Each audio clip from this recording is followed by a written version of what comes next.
स्वर्गीय पिता धन्यवाद करते हैं आज के सुंदर वचन के लिए।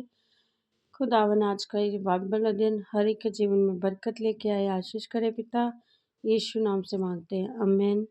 हम पढ़ेंगे निर्गमन की किताब 26 अध्याय, मिलाप का तंबू, मिलाप वाला तंबू। फिर निवास स्थान के लिए 10 पर्दे बनवाना, इनको बटी हुई सनी वाले और नीले, बैंगनी और लाल रंग के कपड़े का कढ़ाई के काम किए हुए करूबों के साथ बनवाना। एक एक पर्दे की लंबाई 28 हाथ और चौड़ाई 4 हाथ की हो। सब पर्दे एक ही नाप के हों। 5 पर्दे एक दूसरे से जुड़े हुए हों और फिर जो 5 पर्दे रहेंगे वह भी एक दूसरे से जुड़े हुए हों। और जहाँ ये दोनों पर्दे जोड़े जाएं वहाँ के दोनों छोरों पर नीले नीले फंदे लगवाना। दोनों छोरों में 50-50 फंदे ऐसे लगवाना कि वह आमने सामने हो। और सोने के 50 अंकड़े बनवाना। पर्दों के पांचों को अंकड़ों के द्वारा एक दूसरे से ऐसा जुड़वाना कि निवास स्थान मिलकर एक हो जाए। फिर निवास के ऊपर तंबू का काम देने के लिए बकरी के बाल के 11 पर्दे बनवाना।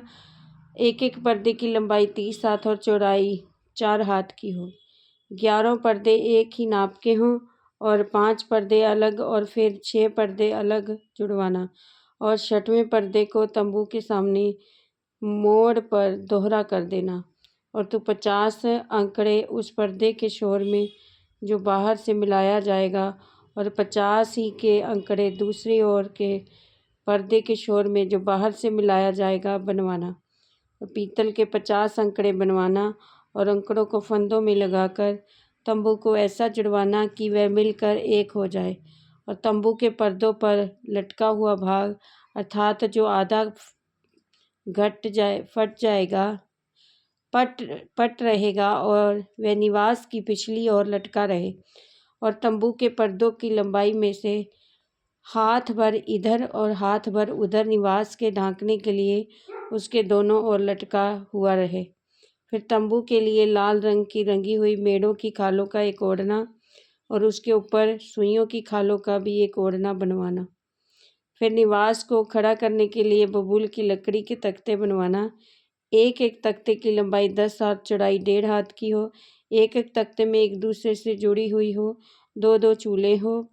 और निवास के सब तख्तों को इसी भांति से बनवाना। निवास के लिए जो तख्ते तू बनवाएगा उनमें से 20 तख्ते तो दक्षिण की ओर के लिए हों और 20 तख्तों के नीचे चांदी की 40 कुर्सियां बनवाना, अर्थात एक एक तख्ते के नीचे उसके चूल्हों के लिए 2-2 कुर्सियां। निवास के लिए दूसरी ओर अर्थात उत्तर की ओर के लिए 20 तख्ते बनवाना और उनके लिए चांदी की 40 कुर्सियां बनवाना और एक एक तख्ते के नीचे 2-2 कुर्सियां हों। निवास की पिछली ओर अर्थात पश्चिम की ओर के लिए 6 तख्ते बनवाना। पिछले भाग में निवास के कोनों के लिए 2 तख्ते बनवाना और वे नीचे के 2-2 भाग के हों और दोनों भाग ऊपर के सिरे तक एक एक कड़े में मिलाए जाएं। दोनों तख्तों का यही रूप हो। वे दोनों कोनों के लिए हों और 8 तख्ते हों और उनकी चांदी की 16 कुर्सियां हों और एक एक तख्त के नीचे 2-2 कुर्सियां हों। फिर बबूल की लकड़ी के बेड़े बनवाना, अर्थात निवास की एक ओर के तख्तों के लिए 5, निवास की दूसरी ओर के तख्तों के लिए 5 बेड़े। और निवास का जो भाग पश्चिम की और पिछले भाग में होगा उसके लिए 5 बेड़े बनवाना। बीच वाला बेड़ा जो तख्तों के मध्य में होगा वह तंबू के एक सिरे से दूसरे सिरे तक पहुँचे। फिर तख्तों को सोते से मढ़वाना और उनके कड़े जो बेड़ों के घरों का काम देंगे उन्हें भी सोने से बनवाना और बेड़ों को भी सोने से मढ़वाना और निवास को इस रीति से खड़ा करना जैसा इस पर्वत पर तुझे दिखाया गया है। फिर नीले बैंगनी रंग के और बटी हुई सूक्ष्म सनी वाले कपड़े का एक बीच वाला पर्दा बनवाना। वे कढ़ाई के काम के लिए किए हुए करूबों के साथ बने और उसको सोने से मढ़े हुए बबूल के 4 खंभों पर लटकाना। उनकी अकड़ियाँ सोने की हों और ये चांदी की 4 कुर्सियों पर खड़ी रहें। और बीच वाले पर्दे को अंकड़ियों के नीचे लटकाकर उसकी आड़ में साक्षी पत्र का संदूक भीतर ले जाना।